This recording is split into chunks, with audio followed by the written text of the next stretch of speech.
Binisita ng BTV News ang flood control project sa Arayat, Pampanga na ginastusan umano ng 100 million pesos pero gumuho noong 2024. Yan ang ulat ni JM Pineda. Hindi maiwasan ni Helen na kabahan kapag tuloy-tuloy na ang pagbuhos ng ulan sa kanilang lugar sa barangay Candating sa Arayat, Pampanga. Halos isang depa na lang kasi ang layo ng Pampanga River sa likod ng kanilang barangay at kapag umapaw ito, sila ang unang lulubog sa baha. Dagdag pa daw dyan ang posibilidad ng pagguho ng lupa. May pangamba, kaya lang siguro dahil dati kasi malayo-layo pa yan. Malayo pa yan mga ilang pang ano. Kung susumayin mo yung layo namin dati sa ilog, isang ganito pa kahaba. Mahaba pa talaga. Kaya lang, nung panahon na yon yung baha dito, pagbababa kasi yung tubig, sumasama yung lupa. Kaya gano'n na natitibag yung lupa. Kaya lumuluwag yung ilog.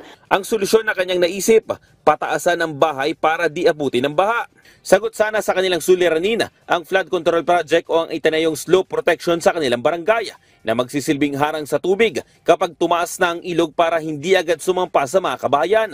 Kasama ang flood mitigation project na ito sa binanggit ni Senator Ping Lacson na umabot sa 100 million pesos ang pondo pero tila substandard ang paggawa ng kontraktor. Pinuntahan ng PTV News ang lugar kung saan mismo nakatayo ang proyekto at kwento ng mga residente noong 2024 pa ito gumuho. Kita pa rin dito ang bakas ng pagbagsak ng mga nakatayong harang.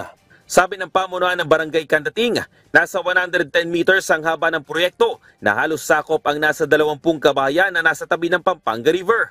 Bukod daw dyan, ay may itinayong panibagong flood mitigation project sa kanilang lugar noong nakarang taon.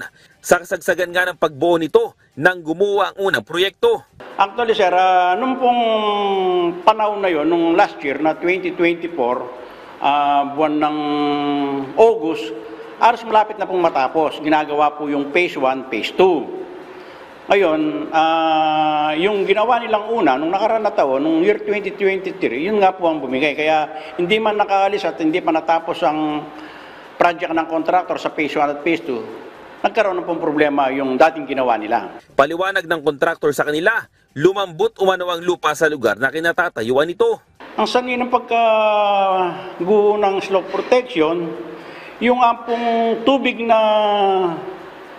kung tawagin namin dito po sa amin yung sibol na nanggagaling sa mga bahay-bahay, parang dahil nakasabat po sa mga seat pile yung tubig, parang lumalambot daw po yung lupa.